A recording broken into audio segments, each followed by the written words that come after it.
आज डेटा में data tools पढ़ेंगे। डेटा टूल्स में टेक्स्ट टू कॉलम है। अगर हम कुछ टेक्स्ट यहाँ पर लिखते हैं, पर क्या नेम लिखा, F2 नेम क्लास स्पेस फी, ये तो एक कॉलम में है। इसको टेक्स्ट टू कॉलम में कन्वर्ट करते हैं इस फॉर्मेट में, नेक्स्ट नेक्स्ट और फिनिश। तो ये टेक्स्ट टू कॉलम हो गया। इसी तरह अगर कोई ऐसा फॉर्मेट हो और इसमें डुप्लिकेट ना चाहते हो तो रिमूव डुप्लिकेट पर क्या जान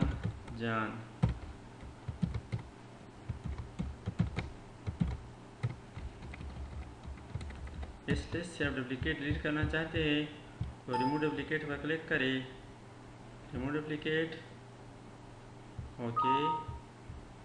ओके और डबल एंट्री वो डिलीट हो गया। सिर्फ सिंगल वैल्यू छोड़ते हैं, डुप्लिकेट को डिलीट करते हैं। तो ये रिमूव डुप्लिकेट्स का ये काम होता है।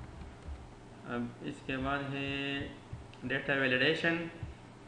डेटा वैलिडेशन में मुख्तलिफ क्राइटेरिया है, मुख्तलिफ रूल्स है, जिसके ज़रिए से हम डेटा को प्रिवेंट करते हैं कि ये डेटा एंटर हो, बाकी एंटर ना हो। तो वैल्यू के लिए हम पहले पर क्या जगह सेलेक्ट करते हैं कि इस एरिया में, इस फीस में वैलिडेशन लगाते हैं कि किस किस्म का डेटा इसमें एंटर हो, यानी इसमें टेक्स्ट एंटर ना हो।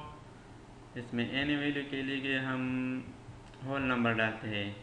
होल नंबर कितने से कम ना हो, मेरे पास क्या 100 से कम ना हो और 500 से ज़्यादा ना हो। इस सेलेक्शुदा एरिया में एक पाबंदी लगाया गया, एक रिस्ट्रिक्शन प्रिवेंशन है कि 100 और 500 के दरमियान तक के वैल्यू को एंटर करें। उसके में 100 लिख दिया, 99 लिखते हैं तो ये नहीं, the value you enter is not valid. Restriction पाबंदी लगी दे 500 लिखा, 500 लिखी, 501 501 हमने लिखी। जगह चमंग बदी जब बांधी, हमने यहाँ पर एक पाबंदी लगाया।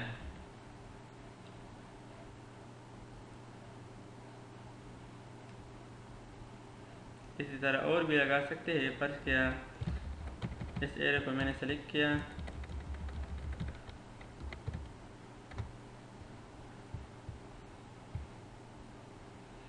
डेटा वैलिडेशन,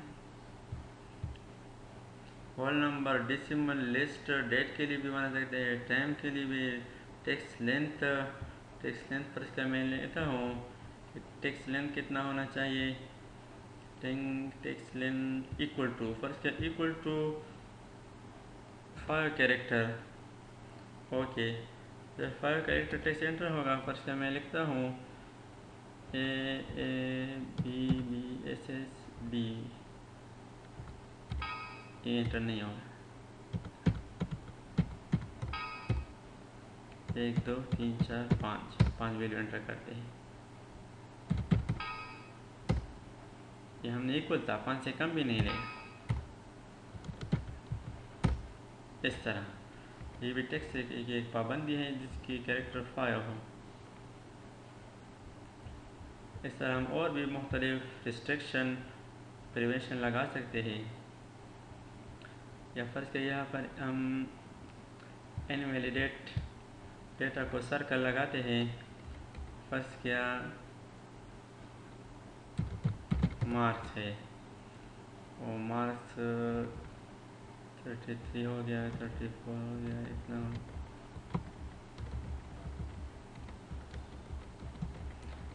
जिसके नंबर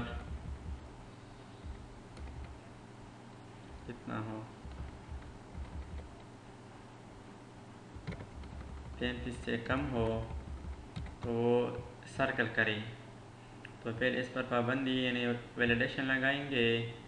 वैलिडेशन के लिए होल वैल्यू है और होल वैल्यू बिटवीन और नॉट बिटवीन, हम इसको नॉट बिटवीन करते हैं 33,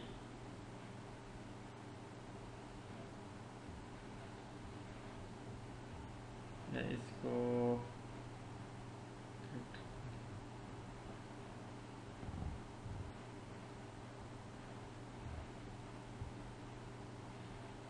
sorry not between and या लिस्ट लिखते हैं।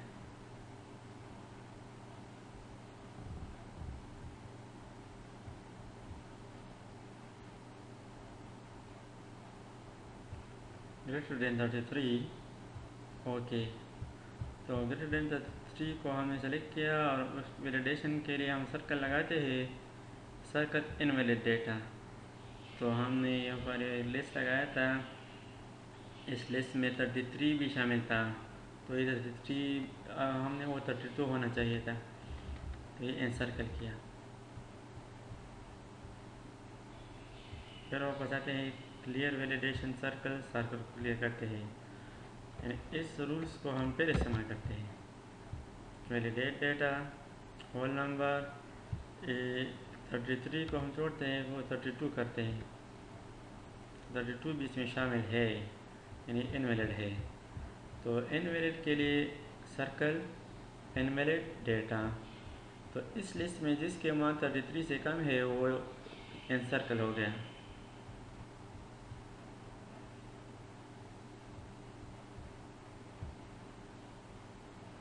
इसी तरह हम कंसोलिडेट भी इस्तेमाल कर सकते हैं। कंसोलिडेट के ज़रिए से हम मुख्तलिफ डेटा को इकट्ठा कर सकते हैं। यहाँ पर मैं कंसोलिडेट चाहता हूँ कि और शीट में हमारे पास नेम और फीस है, इस शीट में भी है, इसमें भी है और इसमें भी। इस तमाम शीट के नंबर को, फीस को इकट्ठा करना है। कंसोलिडेट, ये पहले कंसोलिडेट को मैं डिलीट करता हूँ।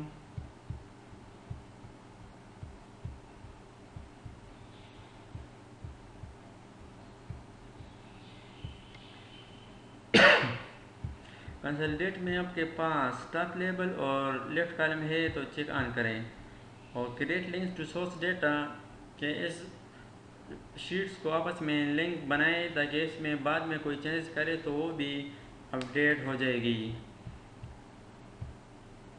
रेफरेंस में हम देते हैं इस डेटा को, इस तमाम टेबल को कि ये हमारे साथ कंसोलिडेट में शामिल करे। इसको सेलेक्ट किया और ऐड क्लिक किया। अब नेक्स्ट शीट पर आ गया, ये खुद सेलेक्ट किया हुआ है, ऐड। नेक्स्ट शीट पर आ गया और इस टेबल को सेलेक्ट करें, ऐड। नेक्स्ट शीट, जितने भी शीट हो तमाम शीट के टेबल वैल्यू को ऐड करें और ओके क्लिक करें। जब भी ओके क्लिक करते तो इसकी जो टोटल है तमाम शीट 1 2 3 4 5 से लेकर यहाँ पर जमा हो गया। ये कंसोलिडेट की वजह से इस प्लस को आप एक्सपेंड करके देख सकते हैं कि 200 200 प्लस 200 प्लस 200, तो ये 800 हो गया। ये कंसोलिडेट की वजह से अगर हम इसकी फ़ीस को कम या ज़्यादा करके, पर ये एक अहमद है, इसका ये 200 नहीं है, एक महीने का 300 कर दिया। तो अब देखते हैं कि कंसोलिडेट में वो लिंक टू सोर्स का ये फ़ायदा है। लिंक अब ये 900 हो गया, 800 के बजाय 900 हो गए। ये था कंसोलिडेट। नेक्स्ट ऑप्शन है इसमें सिनेरियो, गोल सीक, डेटा टेबल। सिनेरियो में मुख्तलिफ वैल्यू को एक लिस्ट में जमा करके आसानी के साथ टोटल वैल्यू देख सकते हैं। एक न्यू वर्कशीट, एक न्यू वर्कबुक में हम इस पर क्या लिखते हैं, आइटम है और प्राइस है। LCD हो गया, कीबोर्ड, माउस, CD-ROM वगैरह। इसके प्राइस यहाँ पर लिखते हैं, पर इसकी कीमत ये है, इसका ये है, इसका ये है और इसका ये है।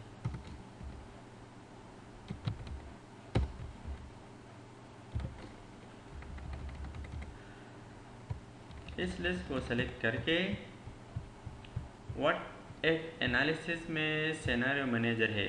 सिनेरियो मैनेजर में हम इस लिस्ट को ऐड करते हैं कि फर्स्ट एक कंपनी की प्राइस ये है। ऐड पर क्लिक किया, इसके लिए कोई नाम टाइप करते हैं। फर्स्ट किया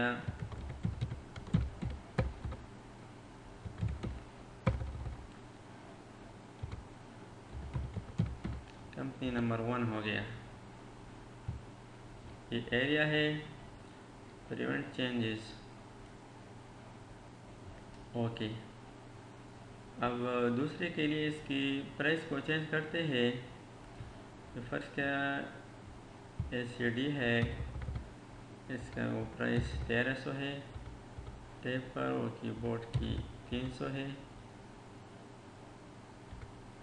माउस का वो 400 है। ऐड करते हैं। इसका फिर कंपनी 2, ओके। इसका प्राइस फिर चेंज करते हैं। 3300 हो गया, 900, 400, 500 ऐड। Company number 3, okay. इसको वैल्यू ये होना चाहिए, ओके करता हूँ। अभी 3 कंपनियों के लिए अलग अलग प्राइस हमने सिनेरियो में ऐड किए। कंपनी नंबर 1 सेलेक्ट किया, इसको शो करने के लिए शो पर क्लिक करें तो शीट पर आप देख सकते हैं कि इसकी वैल्यू कंपनी नंबर 1 के ये है। 2 पर आ गया, शो इसका ये है। कंपनी 3, शो कंपनी 3 का ये है। अगर इस तमाम प्राइस को मर्ज करना चाहते हैं, एक शीट पे मर्ज हो जाए, तो कौन सी शीट पर? फर्स्ट शीट 1 में ये मर्ज होना चाहिए। There are 0 source on worksheet. हाँ, इस वर्कबुक को हमने सेव नहीं किया है, इस वजह से इसके सोर्स नहीं बनते। तो इसको हम पहले सेव करेंगे। हाँ, इसकी समरी निकालते हैं। चलो इसकी समरी देखते हैं कि सिनेरियो की समरी इस पेज में समरी शो करें ताकि तमाम के तमाम प्राइस एक शीट में शो हो जाए। तो इसका समरी है कंपनी नंबर 1, कंपनी 2, कंपनी 3। हर एक कंपनी का अलग अलग प्राइस है और हर आइटम का। हमने कंपनी 3 का वही सेव किया, हमने चेंज नहीं किए। तो इसके ज़रिए से हम मुख्तलिफ आइटम्स की प्राइस को आसानी से सिनेरियो में कंसोलिडेट कर सकते हैं, इकट्ठा कर सकते हैं। फिर नेक्स्ट है गोल सीक। गोल सीक को हम एक फार्मूला के बगैर इस्तेमाल नहीं कर सकते। इसके लिए किसी वैल्यू पर फार्मूला इस्तेमाल करना बहुत ज़रूरी है। फर्स्ट ये मुख्तलिफ आइटम्स की प्राइस है, इसको मैं सम करता हूँ। इसकी शॉर्टकट है अल्ट इक्वल टू,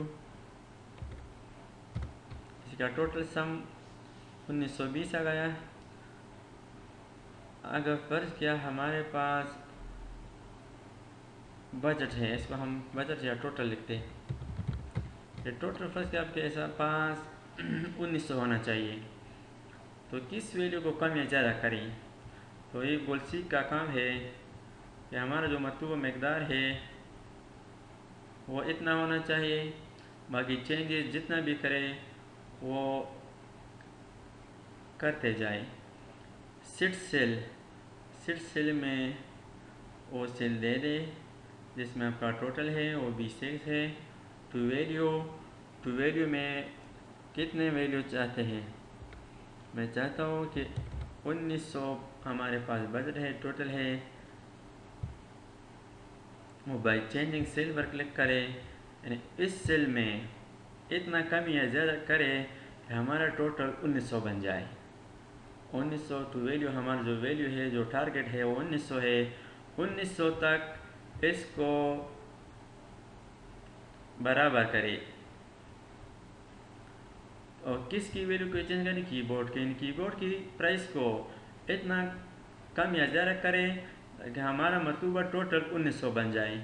अब ओके पर क्लिक करें, फिर ओके क्लिक करें, यानी कीबोर्ड की वैल्यू को कम किया और हमारे टोटल को 1900 के बराबर किया। इसी तरह को सीख में हमारा जो मतलूब मकदार है वो तो हमें मालूम होगा कि हमारा टारगेट ये है। बाकी वैल्यूज़ की रकम को, प्राइस को जितना भी कम या ज़्यादा करें। नेक्स्ट है डेटा टेबल। डेटा टेबल में फर्स्ट के एक टेबल बनाते हैं और इसको आपस में मल्टीप्लाई करते हैं। इस तरह हम टेबल बनाते हैं पहाड़ा। फर्स्ट के हम यहाँ पर लिखते हैं, यहाँ पर नेम है, यहाँ पर लिखते हैं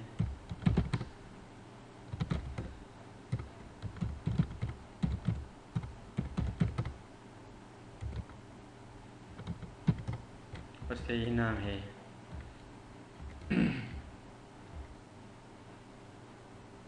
यहाँ पर हर एक के लिए डेली वेजेस के लिए वो मजदूरी डालते हैं कि इसका मजदूरी इतना है, इसका इतना है, इसका इतना है और इसका भी, यानी हर एक शख्स का ये रोज़ाना की मजदूरी है।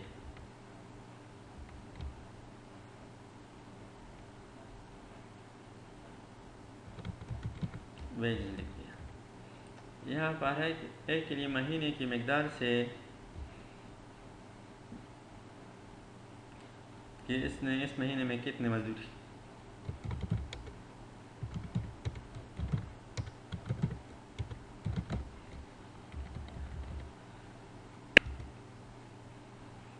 इन पर के जनवरी में तमाम मजदूरों ने 22 दिन काम किया, फरवरी में 20 दिन काम किया, मार्च में 21 दिन काम किया, 19 दिन और फिर 20 दिन। ये हर एक मजदूर की मजदूरी है अलग अलग। और फिर ये दिन है,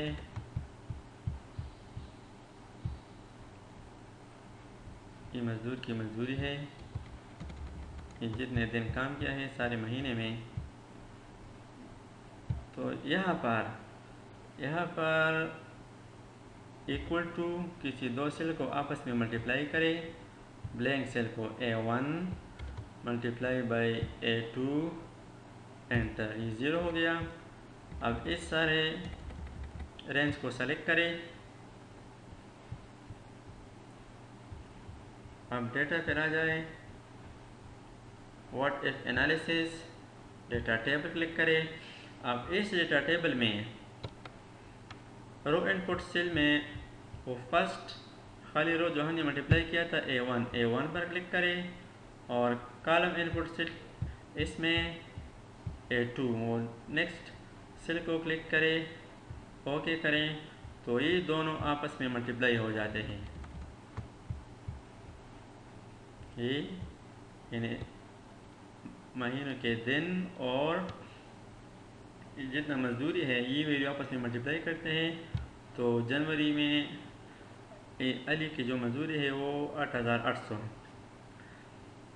हमद का इतना बंदा है, हर एक के लिए अलग अलग मल्टीप्लाई हो गया।